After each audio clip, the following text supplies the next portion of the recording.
the DVBS. So, we will be playing po shoe relay. So, shoe or slipper relay. So, ngayon yung mga kids ay magtatanggal ng kanya-kanilang shoe and slipper.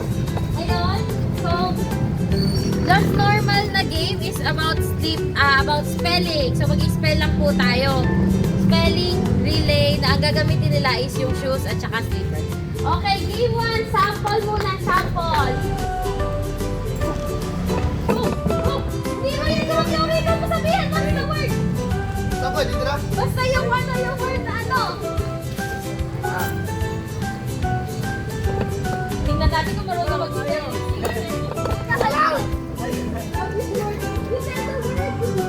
Ano ba ako? Yo, no, very good. Johan, your shoes. Ayan. Ayun na. Tingnan natin na ang ating spelling word. Ano? Sabihin yung group nyo. Group 1 and 2. 1, 2, 3. Group 1. Group 1. Diyan po. L-O-V-E. Okay.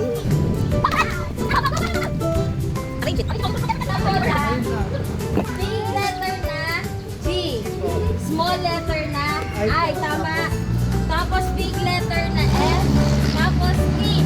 Okay, group 2 had the points. Okay, nauna sila.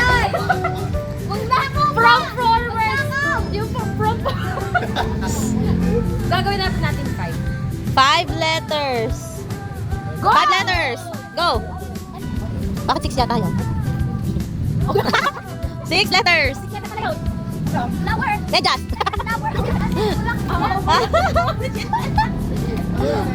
Yan, gagawa kayo ng paraan. Ayun, kumuha pa kayo, nakapatanggal na lahat. Pwede naman kasi mag-small letters. Hindi nyo ginagamit ang small letters.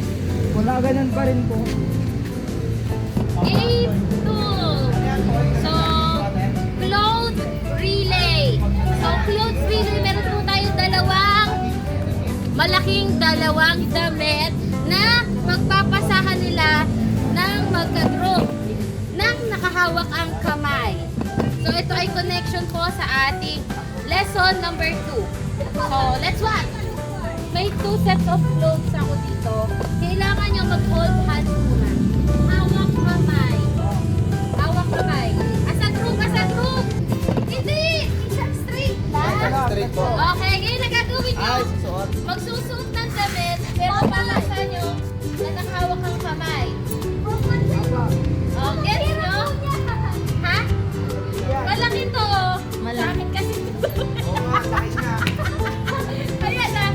Ayan, ito kayo sa kanila. Ito yung sa inyo. So, ganito, susuot. Isusuot nyo muna. Isusuot nyo. Ito, hold. Diba? Nakahawak ako. Okay, pag sinabi ko, 1, 2, 3, go! Tapos, susuot nyo. So, nasa sa inyo. Susuot pa yan na. Suot, bilis. Yan na, dapat may suot mo. Tapos, yan na. Yan na naman ipapasa sa kabila. Yan na, gumalaw ka. So, ipapasa niya sa kabila. Hindi. Dapat sa kabila lumusot yan. 1, 2, 3, go! Pamunod ka pa. Ay,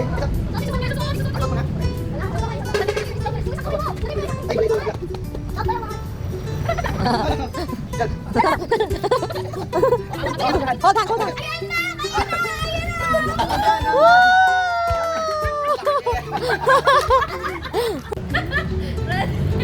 On your mark! Yuri! 1. Wait lang.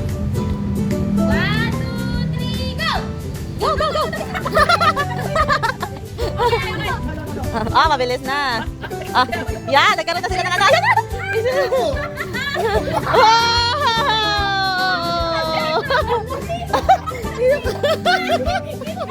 Day 3 for DVBS na games.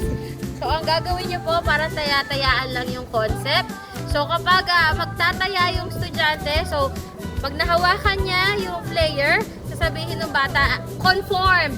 Uupo, ganyan, conform. Pag siya ay, kailangan pag hawakan siya para ma-unfreeze siya. Sasabihin nung magtatap sa kanya, transform. Yun, so yun yung game 3 natin. So taya-tayaan lang po yung concept. Unang, ano kayo? Ano? Sila ang? Oh, sila ang mananaya. Kayo daw ang mananaya. Okay?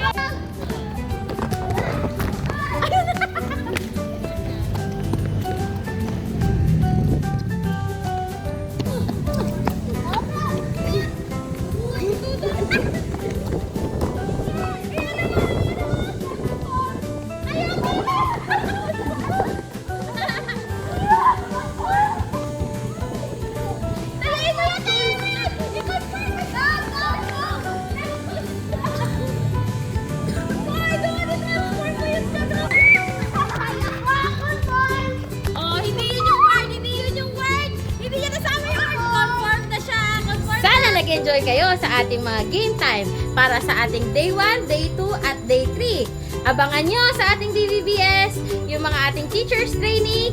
See you!